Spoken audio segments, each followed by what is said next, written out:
Эми түшүнүгүндө азыркы туңгуюктан чыга турган бирде жолу бар.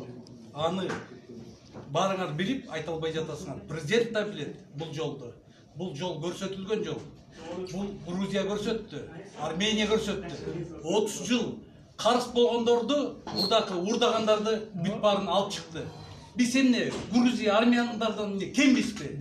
Дагы Манастын урпагыбыз деп төшүбүз турабыз. Биздин президенттер Манастын урпагынан эмес. Мен муну айтып эле жүрөм, площадьтан да айттым, чындачы. Любой жерден айтам, чыкпайт. Мен айтарым, бул эмеден чыга турган туңгуюктан бир гана жол бар деп атпаймынбы? Бул азыр президент 6,5 миллион эли менен болуш керек, же 500 уру Шадиев менен болуш керек.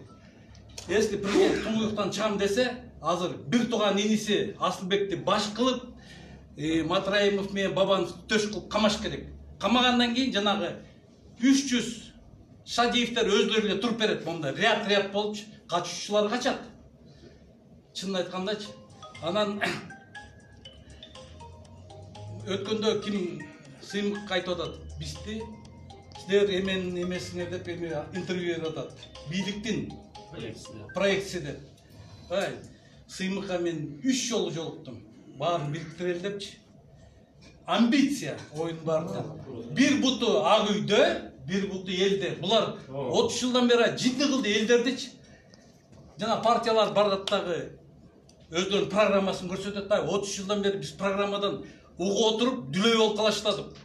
Көрүп отуруп, сокур болуп калыштык. Манкуртка айландык. Чынын айткандачы, манкурт. Бир эле жол бар. Жанагындай жол бар. Бир гана жол бар. Аны бүт президент да көрүп турат, бүт баары билип турат. Айта албай жатат аны, Жана 16 партия биригип айта албай жатат. Бактыбек Калмаматовдун айткан сөзүн 16 партия биригип айта албай жатат. Алар айтпайт да, алар не так жакшы. Мен муну алар айтпайт. 3 жол бердим. Бирөөнү гана көрсөттү, экөөнү көрсөткөн жок, көрсөтпөйт. Эртең талай. Силерден прямой боло турган болсо мен берем. Прямой боло турган болсо.